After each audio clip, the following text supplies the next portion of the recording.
सिकसान सदाई सारे अल्लाहुम्मा सल्ले अला हिया हर हर चई दिल ठारे अल्लाहुम्मा सल्ले अला केर दिल ठारी दो बात बते तकड़ी सुभान अल्लाह चो हिया हर हर चई दिल ठारे अल्लाहुम्मा सल्ले अला चो अल्लाहुम्मा सल्ले अला हाय अल्लाहुम्मा सल्ले अला हिना वेद का फेरो भनी तू करे आमिल दे थो भनी तू हिना वेद का फेरो भनी तू करे आमिल दे थो भनी तू दस्यो रब जी आ सरकार अल्लाहुम्मा सल्ले अला हिया हर हर चई दिल ठारे अल्लाहुम्मा सल्ले अला सिकसान सदाई सारे अल्लाहुम्मा सल्ले अला हिया हर हर चई दिल ठारे अल्लाहुम्मा सल्ले अला सलवात सजण काफी थई हर दर्द कना शाफी थई सलवात सजण काफी थई हर दर्द कना शाफी थई पड़ी मर्ज़ मुसीबत टार अल्लाहुम्मा सल्ले अला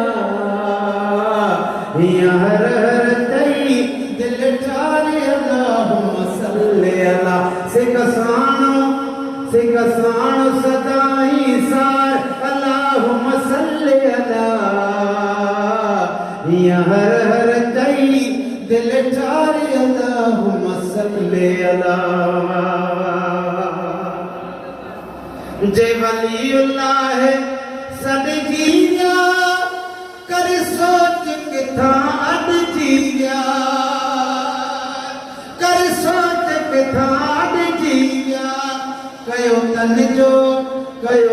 जो बेड़ो पार अल्लाहुम्मा सल्ले अला चो कयो बेड़ो तन जो पार अल्लाहुम्मा सल्ले अला हिया हर हर चई दिल ठारे अल्लाहुम्मा सल्ले अला सिकसान सदाई सार अल्लाहुम्मा सल्ले अला हिया हर हर चई दिल ठारे अल्लाहुम्मा सल्ले अला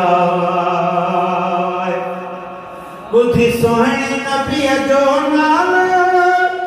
मन मोहणे नबी जो नालो मन मोहणे नबी जो नालो बस चाहिए बेअख्तियार अल्लाहुम्मा सल्ले अला हिया हर हर चई दिल ठारे अल्लाहुम्मा सल्ले अला सिकसान सदाई सार अल्लाहुम्मा सल्ले अला हिया हर हर चई दिल ठारे अल्लाहुम्मा सल्ले अला आखिरी मिसरा चओ तो सुभान अल्लाह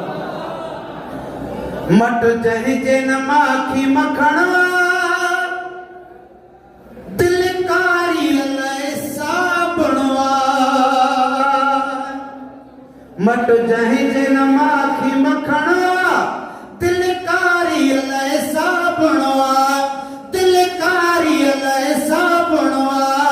पड़ी अज़मी दिल के उजार अल्लाहुम्मा सल्ले अला